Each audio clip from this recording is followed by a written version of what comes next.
We continue our year-long investigation into teens, trauma, and trouble with a look at where the trouble starts for many youth missing school. Kids as young as kindergartners in courtrooms throughout Georgia for truancy. Tonight, I take a look at a Fulton County diversion program that has an 86% success rate of keeping kids in classrooms and off the streets.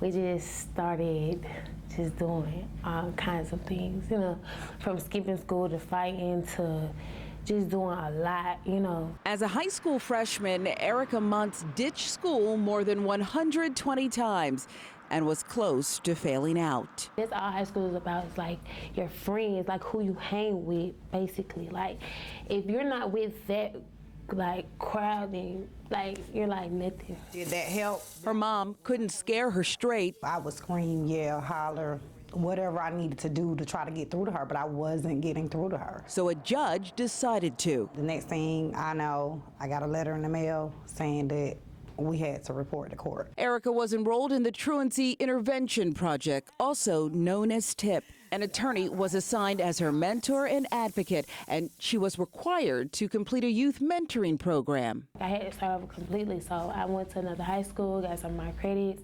It's hard work, but all you gotta do is set your mind to it. But there are other reasons kids are forced to miss school. My heat was broken.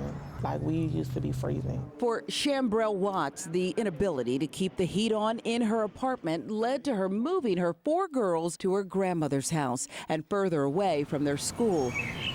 No car meant no way for her 2 oldest girls to get to school, so Anaya and Mariah missed a month. It wasn't a big deal Until the social worker showed up at my door. Shambrell also was referred to the Truancy Intervention Project. Sometimes the parents just don't know what's available to them.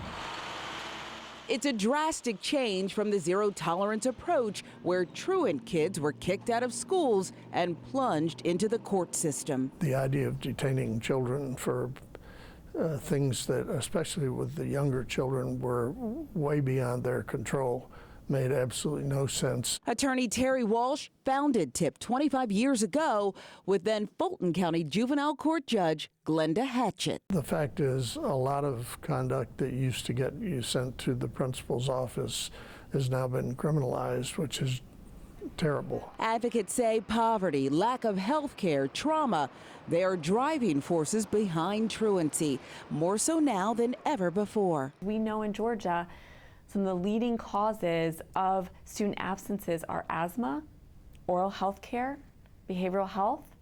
When children live in poverty, they have elevated instances of those healthcare challenges. At TIP, truancy is used as an excuse to intervene and get kids, some of them as young as 8, on the right track.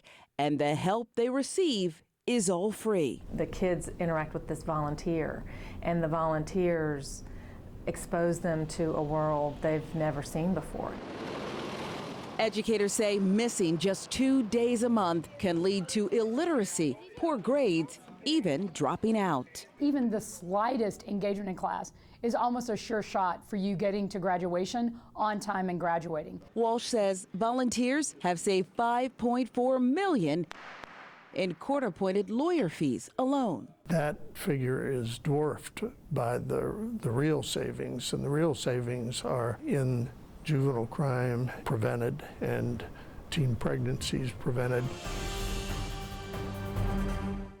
TIP has early intervention partnerships with 20 elementary schools in Fulton County, including Atlanta Public Schools. Participants are referred to the program through court or social services. In our next installment of Teens, Trauma, and Trouble, a look at another diversion program that is helping parents reach their children to keep them out of trouble.